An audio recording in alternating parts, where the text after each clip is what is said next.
Olá, nada está perdido. Sou o pastor Almir Marcos Mauruto, pastor da Igreja Batista Adoração em Vida em Santo André. No livro de 1 Reis, no capítulo 19, no versículo 2, diz: Por isso Jezabel mandou um mensageiro a Elias para dizer-lhe: que os deuses me castiguem com todo rigor, caso amanhã, nesta hora, eu não faça com a sua vida o que você fez com a deles.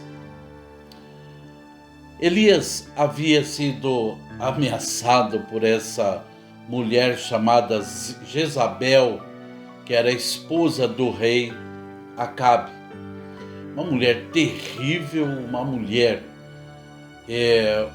demoníaca. E essa mulher, então, ela jurou pelos deuses que ela servia, que até no outro dia Elias seria morto. Então ela fez uma grave ameaça de morte para Elias. E ela, claro, ela não estava brincando.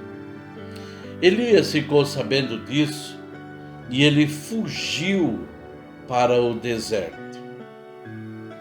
Sabe por quê? 1 Reis, capítulo 19, versículo 3, a parte A. Elias teve medo e fugiu para salvar a vida. Elias teve medo. Ele havia enfrentado e derrotado os profetas de Baal, que eram os deuses com D minúsculo que aquela mulher chamada Jezabel servia. Esse foi o motivo do ódio e da ameaça de Jezabel, então, em relação a Elias. E há duas verdades aqui muito importantes para nós, meus irmãos. Qualquer um pode sentir medo diante das ameaças. Qualquer pessoa, seja quem ela for. A grande verdade é que não há super-homens.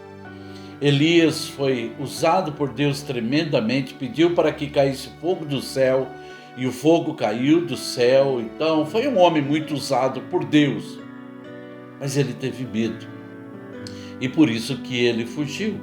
Então qualquer um pode sentir medo, qualquer um. Uma outra verdade muito importante que precisamos lembrar aqui é que nem sempre seremos bem vistos por fazermos a vontade de Deus. Elias está sendo ameaçado exatamente porque fez a vontade de Deus. Elias estava dentro da vontade de Deus. Algumas vezes seremos perseguidos exatamente por fazermos a vontade de Deus. Bom, Jesus já tinha dito isto. Elias estava sendo perseguido então porque fez a vontade de Deus. Mas Elias não havia assim entendido bem tudo isso. Por isso, não somente fugiu para o deserto, como também ficou depressivo, e por causa da depressão ele foi dormir. 1 Reis capítulo 19, dos versículos 3 ao versículo 5, a parte A do versículo 5. Elias teve medo e fugiu para salvar a vida. Em Berseba de Judá, ele deixou o seu servo e entrou no deserto, caminhando um dia. Chegou a um pé de giesta, sentou-se debaixo dele e orou, pedindo a morte. Já tive bastante, Senhor. Tira a minha vida, não sou melhor do que os meus antepassados. Depois se deitou debaixo da árvore e dormiu. Então ele caminha numa boa distância para dentro do deserto, e ele ora. E qual é a sua oração? Ele pediu a morte. Sabe, aquela luta, aquela ameaça mexeu lá no emocional dele de uma forma terrível. Tem pessoas que elas são instrumento na mão do diabo de maneira incrível. Essa mulher era. Então ele deixa aquele moço que o ajudava e ele entra para dentro do deserto e ele pede a morte e ele se deita ali e ele vai dormir. Mas o que Deus faz diante desse ato de Elias? 1 Reis capítulo 19, versículos 5 e 6. Depois se deitou debaixo da árvore e dormiu. De repente, um anjo tocou nele e disse: levante-se e coma. Elias olhou ao redor e ali, junto à sua cabeça, havia um pão assado sobre brasas quentes e um jarro de água. Ele comeu, bebeu e deitou-se de novo. O estado de Elias era um estado realmente muito difícil. Ele estava ali, o seu estado emocional estava muito abalado. Então Deus o que faz? Deus envia o seu anjo. E o seu anjo chega ali, toca em Elias, acorda Elias, dá o alimento para Elias, dá também a água necessária para Elias, e ele come aquilo, uma provisão no meio do deserto. Ninguém sabia que ele estava ali, a não ser o Todo-Poderoso Deus. E o que ele faz? Ele come, ele deita e ele volta a dormir. Ou seja, o estado que ele se encontra é um estado grave. Então, olha só uma coisa. Diante disso, o que Deus faz? Porque Deus já havia mandado seu anjo, já havia mandado uma provisão, havia mandado água. Então, o que Deus faz?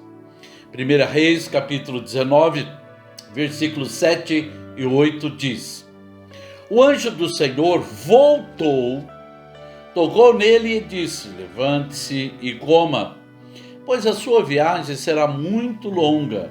Então ele se levantou, comeu e bebeu. Fortalecido com aquela comida, viajou 40 dias e 40 noites até que chegou a Horebe, o monte de Deus. Mais uma vez, o que Deus faz? Deus faz o anjo tocar Elias mais uma vez. Mais uma vez, Deus envia uma provisão. Nós não sabemos, depois da primeira provisão, quanto tempo ele ficou dormindo. Bom, nem precisamos gastar o nosso tempo para tentar descobrir isso. O que nós precisamos saber é que Deus manda o anjo novamente. O anjo voltou lá. E claro, por ordem de Deus, e o anjo toca ele novamente, dá novamente alimento para ele. Então agora ele come, mas agora acontece algo, sabe? Porque ele está fortalecido pela provisão do Senhor. E com isso ele viajou 40 dias e 40 noites, algo sobrenatural. Algo sobrenatural acontece com Elias, mas a provisão era de quem? A provisão era de Deus. Agora é interessante, para onde é que Elias caminhou? Qual foi a direção? Onde é que Deus estava dirigindo para ele chegar? Conforme a passagem que nós vimos, ele estava caminhando para Horebe, o monte de Deus. O monte de Deus. E por que ele estava caminhando para lá? Por que Deus estava conduzindo ele para Horebe, para o monte de Deus? É porque Deus iria continuar o seu tratamento com ele.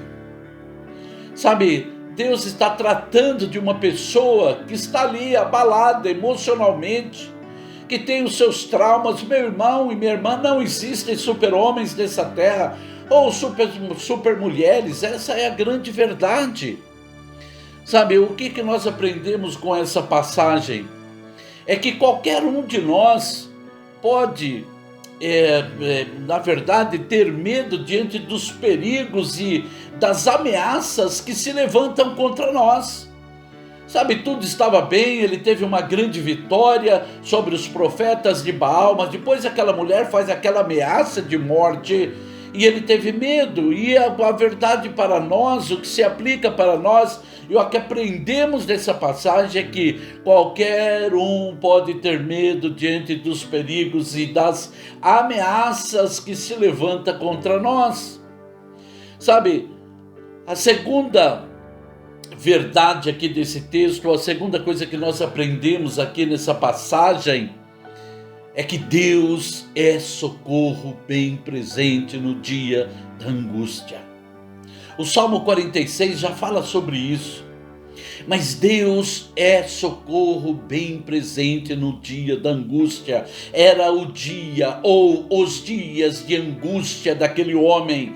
Aquele homem estava angustiado, sabe? Talvez se alguém conversasse com ele, poderia repreendê-lo dizendo: olha, Deus usou você tremendamente, você pediu fogo do céu e o fogo desceu, e como que você está agora? Levanta a cabeça, rapaz, você não pode pensar assim. E muitas vezes, sabe, nós tentando levantar uma pessoa, nós a abatemos muito mais. Mas note que Deus não vai para repreendê-lo, Deus não manda o anjo para repreendê-lo, Deus manda o anjo para poder sustentá-lo. Essa é a verdade. Por isso, meu irmão, nessa passagem aprendemos que qualquer um pode ter medo, e em segundo lugar, Deus é socorro bem presente no dia da angústia. E a terceira coisa que nós aprendemos, que é maravilhosa nesse texto, é que Deus nunca abandona seus filhos no deserto. Aquele homem está no deserto e ele está enfrentando uma grande luta exatamente por causa da obra de Deus. Deus não abandona os seus filhos em hipótese nenhuma. Mais uma vez eu quero lembrar aqui Daniel, quando foi lançado na cova dos leões. O Senhor enviou o seu anjo para estar ali junto dele e fechou a boca dos leões. Quando aqueles 3 rapazes, Sadraque, Mesaque e Abdenego, foram lançados na fornalha de fogo ardente, o 4º homem estava lá, porque Deus nunca abandona seus filhos no deserto, e por isso que ele enviou o anjo para poder enviar a provisão a Elias. Em quarto lugar, o que é que nós aprendemos nessa passagem? É que no pior momento, Ele sempre enviará sua provisão para nos sustentar, em nome do Senhor Jesus Cristo.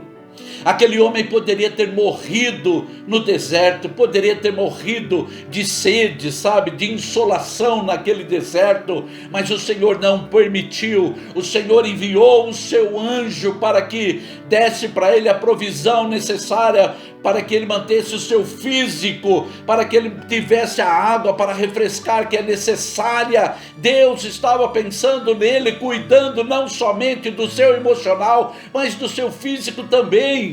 Ele sempre, no pior momento, enviará sua bendita provisão. Em quinto lugar, o que é que nós aprendemos nesta passagem? É que o nosso Deus sempre fortalecerá seus filhos a chegarem aos lugares onde eles não são capazes de chegar por si mesmos. Meus irmãos amados, tem lugares que nós não seremos capazes de chegar. Ele nunca chegaria a Horebe, ao monte de Deus, se não fosse pela provisão de Deus, porque ele andou 40 dias e 40 noites, coisa sobrenatural, mas porque Deus deu a sua provisão bendita e maravilhosa a ele. Sabe, Deus vai nos sustentar para que nós caminhemos na sua direção. Essa é a verdade. Tenha certeza, meu irmão e minha irmã que está me ouvindo, tenha certeza, Deus já tem feito muitas coisas por você. Deus tem feito muitas coisas por você.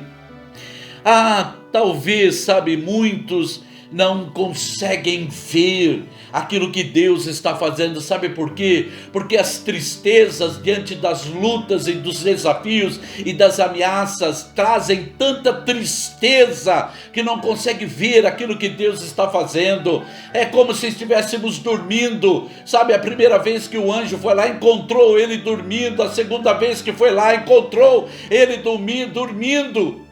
Meu irmão e minha irmã, muitas vezes a tristeza vai nos fazer dormir e não vamos perceber que Deus está agindo em nosso favor. Qual é a palavra que Deus quer que eu transmita para você hoje? Levante-se, levante-se, pois ainda há uma longa caminhada nesta vida para você. E o melhor de tudo, Deus irá junto com você. Não há nada perdido na sua vida, nada está perdido, nada está perdido. Sabe, Elias, ele orou pedindo morte, mas Deus deu vida a ele. Por isso não há nada perdido na sua vida. Há uma longa caminhada para você e o nosso Deus irá com você nessa caminhada. Esse é o nosso Deus. Ele não muda, ele continua sendo o mesmo. Ele cuidou de Elias, que teve medo. Não vai cuidar de mim, de você? Com certeza. Não só vai cuidar, como já está cuidando.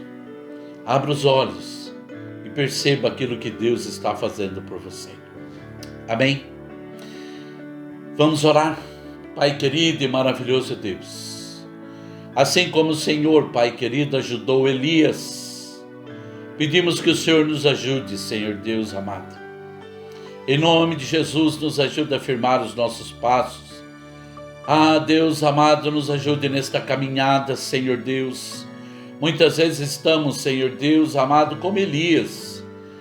Senhor Deus amado, querendo só dormir, desanimados, tristes. E nós somos capazes de ver que quem está preparando as provisões é um anjo enviado do Senhor. Abra os nossos olhos e nos ajude, Senhor Deus amado, e também nos ajude a levantar para caminhar essa caminhada, mas juntos, de mãos dadas com o Senhor. Pedimos a sua bênção, a sua direção, a sua graça, em nome do Senhor Jesus Cristo. Amém. Nada está perdido. Você entendeu? Nada está perdido. Glória a Deus. Na próxima meditação eu vou continuar nesse texto. Tem mais coisas para nós aí de Deus. Amém? Que Deus abençoe você, sua casa, seu coração, suas emoções, seus sentimentos. Em nome do Senhor Jesus Cristo. Um grande abraço da minha parte. Amém?